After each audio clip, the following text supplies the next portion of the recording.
So friends, ఇది వచ్చేటప్పటికే Oppo F23 5G mobile phone. Offline centric గా offline market ని target చేస్తూ వీళ్ళు ఇలాంటి ఫోన్స్ అన్నిటిని లాంచ్ చేస్తూ ఉంటారు. అన్బాక్సింగ్ అయితే చూసేయండి. ఫ్రంట్ మీకు Oppo F23 5G తో పాటు Oppo బ్రాండింగ్, అలాగే లెఫ్ట్ బ్రాండింగ్ తో పాటు రైట్ సైడ్ మీరు చూసారంటే దీనికి సంబంధించినటువంటి కొన్ని హైలైట్ స్పెసిఫికేషన్స్, కొంచెం ఇంట్రెస్టింగ్ గా ప్యాకేజ్ ఉంది. ఇది 67 watts 120 hertz silky smooth display which comes with 64 megapixel camera and 40x macro లెన్సా. ఇది ఖచ్చితంగా నేనైతే టెస్ట్ చేయాల్సిందే. అండ్ దీనికి సంబంధించినటువంటి మరికొన్ని ఫీచర్స్ ఇక్కడ బ్యాక్ సైడ్ దీనికి సంబంధించినటువంటి వేరియంట్ మనకి బోల్డ్ గోల్డ్ కలర్ తో పాటు 8+256 GB వేరియంట్ అయితే పంపించారు. 5G లో ఎన్ని బ్యాండ్స్ ఉన్నాయనంటే 9 బ్యాండ్లు ఉన్నాయి. సో పర్వాలేదు, ఆల్మోస్ట్ జియో అలాగే ఎయిర్టెల్ అన్నిటిని కవర్ చేస్తాను అనుకుంటా. అంటే బోత్ స్టాండర్డ్ లోన్ అలాగే నాన్ స్టాండర్డ్ లోన్ రెండింటిని కలిపి. సో అన్బాక్సింగ్ అయితే చేసేద్దాం. సో బాక్స్ ఓపెన్ చేయగానే ఇనిషియల్ గా యాజ్ యూజువల్ మనకు ఒక బాక్స్, దీంట్లో ఏముంటుందో మీ అందరికీ తెలిసిందే. ఎస్, TPU కేస్ తో పాటు సిమ్ కార్డ్ ఎజెక్టింగ్ పిన్, అలాగే safety information guide, quick start guide ని కూడా మనకు ప్రొవైడ్ చేశారు.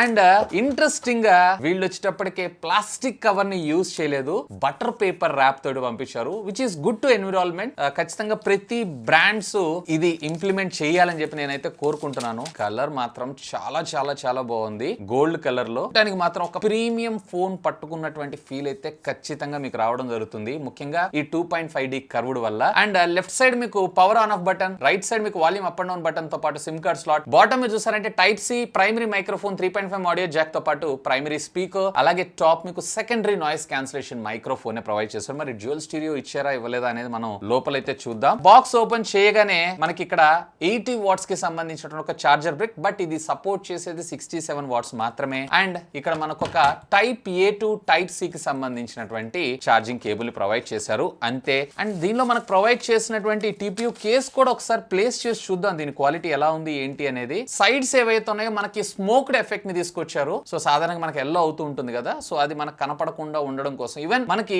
డిస్ప్లే పైన కూడా కొంచెం కర్వ్డ్ లాగా తీసుకొచ్చారు. సో ఫోన్ ఎప్పుడైనా ఇట్లా కింద పడ్డా గానీ ఇది డ్యామేజ్ అయ్యే అవకాశాలు కూడా చాలా తక్కువే. అండ్ బ్యాక్ సైడ్ ఏదైతే ఉందో ట్రాన్స్పరెంట్ ఇచ్చారు, which is cool thing. And ఈ కెమెరా సెన్సార్స్ ఏవైతే ఉన్నాయో ఒకటి పెద్దది, మరొకటి వచ్చేటప్పటికే మనకి మ్యాక్రో లెన్స్ ఒకటను మేబీ అల్ట్రా వైడ్ పోర్ట్రేట్ మన ముందు తీసుకొచ్చారు. సో దాన్ని కూడా మనం అయితే డీటెయిల్ గా ఎక్స్ప్లోర్ చేద్దాం. ఇన్నోవేషన్ AI కెమెరా అంట, సో దీన్ని కూడా మనం ఒకసారి అయితే లుక్ చేద్దాం. ఈ ఫోన్ ని నేను బూట్ చేసి సెటప్ చేస్తాను, దీని గురించి మరిన్ని విషయాలు తర్వాత మాట్లాడుకుందాం. ఫస్ట్ ఆఫ్ ఆల్ దీని డిజైన్ అండ్ బిల్డ్ గురించి మనం మాట్లాడు. బ్యాక్ సైడ్ అంతా కూడా మనకి పాలికార్బోనేట్ ప్లాస్టిక్ మెటీరియల్ ని యూజ్ చేశారు. సో దీంట్లో ఈ గోల్డ్ కలర్ చూడండి కొంచెం అట్రాక్టింగ్ గా అండ్ డిఫరెంట్ గా ఉంది. ఇక సైడ్ బాడీ అంతా కూడా మనకి పాలికార్బోనేట్ కి సంబంధించినటువంటి ప్లాస్టిక్ మెటీరియల్ ని మనకి యూజ్ చేయడం జరిగింది. సో ఫ్రంట్ వీళ్ళు ఏం గ్లాస్ వాడారు ఏంటి అనేది ఎక్కడ క్లారిటీగా మెన్షన్ చేయలేదు. Maybe if I'm not wrong scotch sensation కి సంబంధించినటువంటి గ్లాస్ లో లేదా డ్రాగన్ టైల్ గ్లాస్ ను వీళ్ళు యూజ్ చేసేటువంటి అవకాశం అయితే ఉంది. అండ్ ఈవెన్ ఇక్కడ మనకి సిమ్ కార్డ్ స్లాట్ దగ్గర కూడా వీళ్ళు ఎలాంటి గ్యాస్ కిట్ ని ప్రొవైడ్ చేయలేదు. సో వాటర్ తుప్పర్లు పడ్డాయి అన్నట్లయితే కనుక త్వరగా లోపలికి వెళ్లే అవకాశం ఉంది. కొంచెం జాగ్రత్తగా అయితే దీన్ని మనం యూజ్ చేసుకోవాల్సి ఉంటుంది.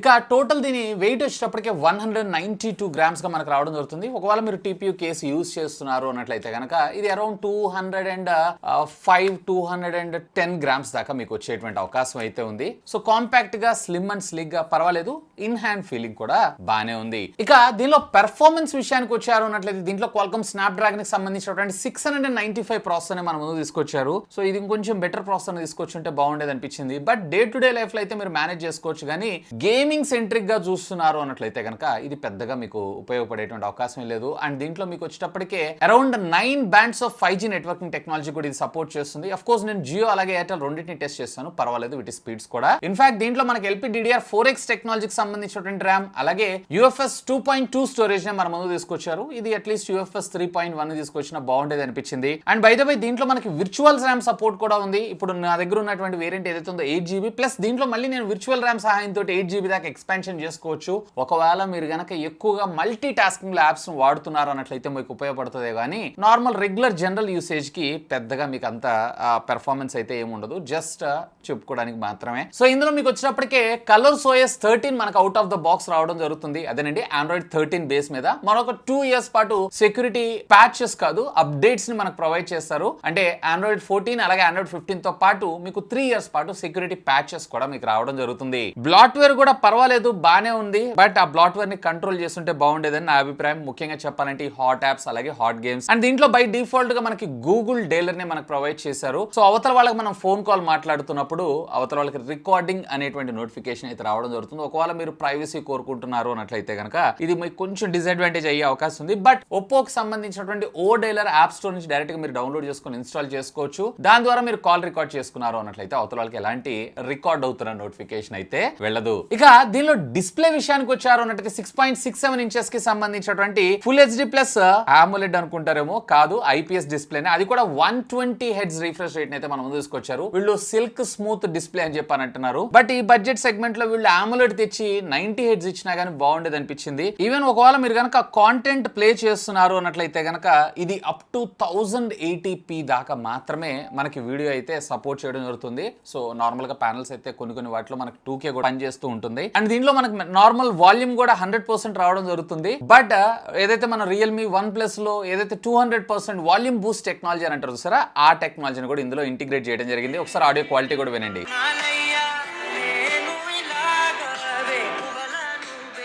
సో ఇక్కడ మనకి డ్యూయల్ స్టీరియో స్పీకర్ ని ప్రొవైడ్ చేశారు. అంటే పైన ఉన్నటువంటి ఇయర్ ఫోన్స్ ద్వారా మనకు ఒక 25% అవుట్పుట్ రావడం జరుగుతుంది. కింద ఉన్నటువంటి బాటమ్ ప్రైమరీ స్పీకర్ ద్వారా ఆల్మోస్ట్ మనకి 75% ఆఫ్ ఆడియో అవుట్ రావడం జరుగుతుంది. అండ్ దీంట్లో మీకు ఏ విధమైనటువంటి డాల్బీ ఇలాంటి ఆడియో టెక్నాలజీ అయితే లేదు, కానీ వీళ్ళ ఓన్ టెక్నాలజీ అయినటువంటి సౌండ్, సూపర్ సౌండ్ అని అంటారు సార్, దానిలోకి వెళ్ళి మీ కస్టమైజేషన్ ఫీచర్స్ అన్ని కూడా మీరు ఇందులో చేసుకోవచ్చు. ఇక దీనిలో కెమెరా సెగ్మెంట్ విషయానికి వచ్చారంటే ప్రైమరీ సెన్సార్ ఏదైతే ఉందో 64 మెగాపిక్సెల్ కెమెరా మనం తీసుకొచ్చారు. పర్వాలేదు, క్వైట్ డీసెంట్ పిక్చర్స్ అయితే ఇది క్యాప్చర్ చేస్తుంది. అలాగే మనకి అల్ట్రా వైడ్ యాంగిల్ అయితే దీనిలో ఇంక్లూడ్ చేయలేదు, దాన్ని కూడా ఇంప్లిమెంట్ చేస్తుంటే బాగుండేది. 8 మెగాపిక్సెల్ ఉన్నట్టయితే సాధారణంగా మన స్ట్రీట్ ఫోటోగ్రఫీస్ కావచ్చు, లేదా పెళ్లిళ్ళు, లేదన్నట్లయితే బయటకి ఎక్కడికైనా వెళ్ళినప్పుడు ల్యాండ్స్కేపింగ్ లో లేదా మంచి మంచి సినారియోలో వైడ్ యాంగిల్ అనేది చాలా బాగా ఉపయోగపడటం జరుగుతుంది. సో బట్ ఇందులో దాని అయితే మిస్ చేశారు. 2 మెగాపిక్సెల్ కి సంబంధించినటువంటి 2 సెన్సార్స్, ఒకటి డెప్త్, మరొకటి 40x కి సంబంధించినటువంటి మ్యాక్రో లెన్స్ కెమెరాను కూడా మనం ముందు తీసుకొచ్చారు. ఇది కొంచెం ఇంట్రెస్టింగ్ అనిపించింది. జస్ట్ సింపుల్ మీరు ఇందులో మోర్ లోకి వెళ్ళి మ్యాక్రోస్కోప్ అని చెప్పి సెలెక్ట్ చేసుకున్నారు అన్నట్లయితే కనుక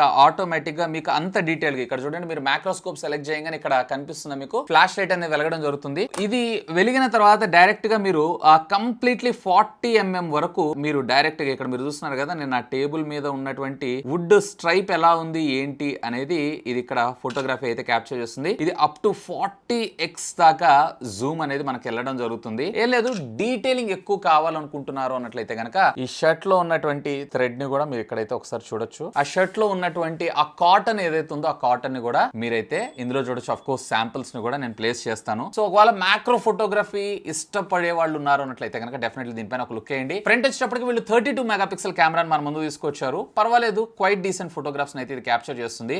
ఒప్పో గురించి నేను మీకు స్పెషల్ గా చెప్పాల్సిన అవసరం లేదు. అండ్ వీడియో రికార్డింగ్ కాంపాక్టబిలిటీస్ విషయానికి వచ్చారు అన్నట్లయితే కనుక రేర్ మీరు 1080లో 30 FPS దాకా, అలాగే ఫ్రంట్ కూడా మీరు 1080లో 30 FPS దాకా మాత్రమే వీడియోస్ అయితే రికార్డ్ చేయగలరు. ఇక దీనిలో బ్యాటరీ విషయానికి వచ్చారంటే 5000 mAh ఆఫ్ ద బ్యాటరీతో పాటు 67 వాట్స్ ఆఫ్ ఫాస్ట్ ఛార్జింగ్ టెక్నాలజీకి ఇది సపోర్ట్ చేయడం జరుగుతుంది. ఆల్మోస్ట్ ఆల్ మీకు 40-45 మినిట్స్ లో 100% ఇది ఛార్జ్ అవ్వడం జరుగుతుంది. అండ్ ఒకవేళ మీరు even 5G networking service technologies ని యూజ్ చేసినా కానీ 1 డే ఆరామ్సే మీకు బ్యాటరీ బ్యాకప్ రావడం జరుగుతుంది. హెవీ యూజర్ అయినట్లయితే, ఒకవేళ నార్మల్ యూజర్ అయినట్లయితే 1 డే బ్యాటరీ బ్యాకప్ రావడం జరుగుతుంది. ఇక వైర్ అండ్ వైర్లెస్ ఫీచర్స్ విషయానికి వచ్చారంటే దీనిలో మనకి డ్యూయల్ బ్యాండ్ వైఫై ఉంది, బ్లూటూత్ 5.2 టెక్నాలజీని మన ముందు తీసుకొచ్చారు. NFC లాంటి ఫీచర్ అయితే తీసుకుని రాలేదు, IR బ్లాస్టర్ కూడా లేదు. బట్ స్టాండర్డ్ 3.5 ఆడియో జాక్ అయితే ఉంది. అండ్ దీని ద్వారా మీరు hi-res audio wire and wireless రెండింటి ద్వారా సపోర్ట్ చేయడం అయితే జరుగుతుంది. అండ్ ఇవే కాదు, దీంట్లో మనకు వచ్చేటప్పటికే వివో వైఫై కాలింగ్ సర్వీసెస్ తో పాటు వోల్టా LTE సపోర్ట్ ని కూడా మనకి ఇందులో తీసుకొని రావడం జరుగుతుంది. అఫ్ కోర్స్ డ్యూయల్ 5G కూడా సపోర్ట్ చేయడం జరుగుతుంది. అండ్ బై ద బై దీంట్లో మీకు సిమ్ కార్డ్ వచ్చేటప్పటికి హైబ్రిడ్ సిమ్ స్లాట్ వస్తుంది. సో 2 సిమ్ కార్డ్ లేదన్నట్లయితే ఒక సిమ్ కార్డ్, ఒక మెమరీ కార్డ్ తో మనం అడ్జస్ట్ అవ్వాల్సి ఉంటుంది. అప్ టు 1 TB దాకా మీరు మెమరీని అయితే ఎక్స్పాన్షన్ చేసుకోవచ్చు. Mostly if I'm not wrong దీన్ని వీళ్ళు అరౌండ్ 22-23 వేల రూపాయల బడ్జెట్ సెగ్మెంట్ లో ఆఫ్లైన్ సెంట్రిక్ గా దీన్ని లాంచ్ చేసేటువంటి అవకాశం అయితే ఉంది. యాజ్ ఆఫ్ నో నాకైతే ప్రైస్ తెలియదు. ఆ బడ్జెట్ లో ఒప్పో బ్రాండ్ నుంచి పర్టికులర్ గా చూస్తున్నారు, ముఖ్యంగా మ్యాక్రోస్కోప్ కెమెరా గురించి చూస్తున్నారు అన్నట్లయితే కనుక definitely have a look on this. So anyway YouTube కొత్తగా షాప్ అనే ఫీచర్ అయితే తీసుకొచ్చింది. ఇక్కడ మీకు క్యారీ బ్యాగ్ సింబల్ కనిపిస్తుంది కదా, సో దీన్ని క్లిక్ చేశారంటే నేను సజెస్ట్ చేస్తున్న ప్రొడక్ట్స్ అన్ని మీకు ఇక్కడ కనపడటం జరుగుతుంది. ఒకవేళ మీరు ఏదైనా ప్రొడక్ట్ పర్చేజ్ చేయాలనుకుంటున్నారు అన్నట్లయితే feel free to use my links. ఇంకా మీకు ఏమైనా డౌట్స్ ఉన్నట్లయితే లెట్ మీ నో. ఖచ్చితంగా కింద ఉన్నటువంటి కామెంట్ సెక్షన్ లో కామెంట్ చేయండి. సాధ్యమైనంత వరకు వాటన్నిటికి కూడా రిప్లై ఇస్తాను. That's all for today. This is Vasu signing off. Have a great day.